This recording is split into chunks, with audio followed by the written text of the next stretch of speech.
Four-time Tour de France winner Froome had double the allowed level of legal asthma drug salbutamol in his urine during September's Vuelta on Espana win. German Martin said the Briton should have been suspended for the subsequent World Championships in September, where Froome went on to win 2 bronze medals in the individual and team time trials. "I am totally angry," said Martin. "There is definitely a double standard being applied." Katusha-Alpecin rider Martin, 32, suggested other cyclists would have been suspended immediately. However, under governing body UCI's anti-doping rules, the presence of specified substances like salbutamol in a sample does not result in a mandatory provisional suspension, and the body has asked Froome for more detail.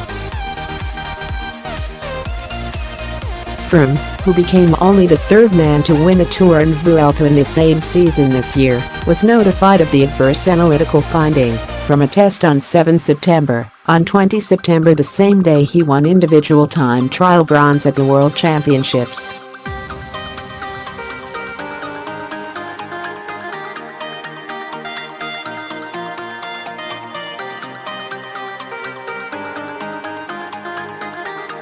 He and his team are given time by the UCI to explain it all. "I do not know of any similar case in the recent past," said Martin, who finished 9th in the individual time trial in Bergen, Norway.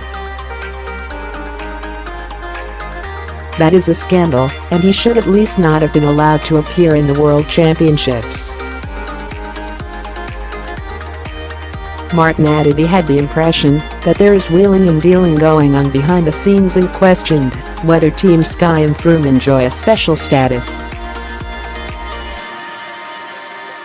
When asked by BBC Sport if he was made aware of Froome's adverse test while he was UCI President, Brian Cookson denied he had any role or influence in the case. The former British cycling president, whose 4-year tenure ended on 21 September, when he lost the election to David Lappartient, added that under procedures he introduced, anti-doping matters were handled by the Independent Cycling Anti-Doping Foundation and the Legal Anti-Doping Service. "As UCI President I therefore had no role or influence in any individual case," said Cookson. "I have then, and still have today, confidence in the integrity of all those involved, that they would always follow the correct procedures in every case, and that no rider was treated in any way differently from any other." Martin added that the UCI's actions were a major blow to the difficult anti-doping fight he said he is leading alongside the likes of compatriot and teammate Marcel Kittel. "We need a consequent and transparent approach by the UCI. What is going on here is inconsequent, not transparent, unprofessional and unfair," he said. BBC Sport has approached the UCI for comment. Last month, Froome announced his intention to race in the 2018 Giro d'Italia in an attempt to win a 3rd Grand Tour in a row. Giro organizers RCS Sport said it was not warned about Froome's adverse test and learned of it through the UCI press release on Wednesday. A statement read, "Chris Froome's decision to participate in the 2018 Giro d'Italia was his own, taken along with his team's management, and is a choice that RCS Sport, as organizer of the Giro d'Italia, appreciated. No money has been paid to the rider by RCS Sport."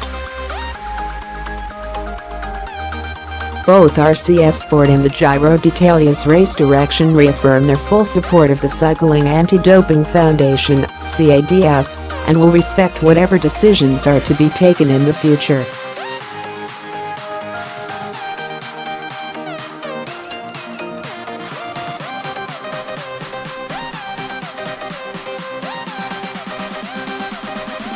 Top athletes are more likely to have asthma than the general population because of the large volumes of air they breathe in when exercising at high intensity over long periods of time.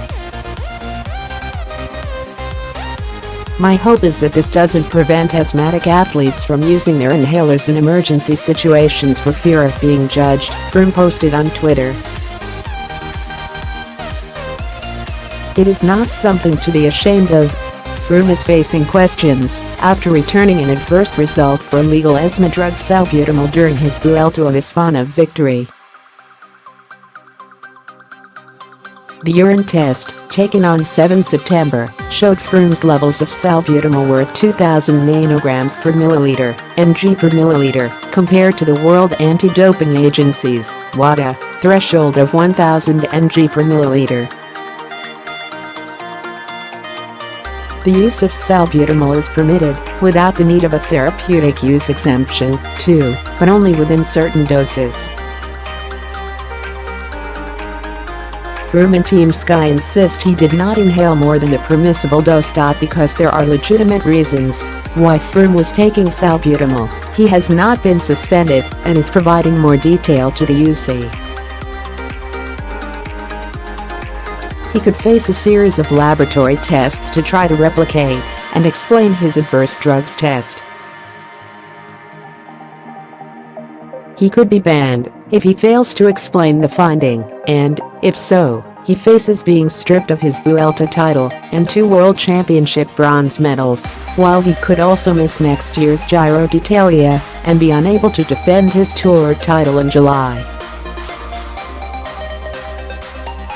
Froome has told the BBC there was no wrongdoing and says his legacy will not be tainted.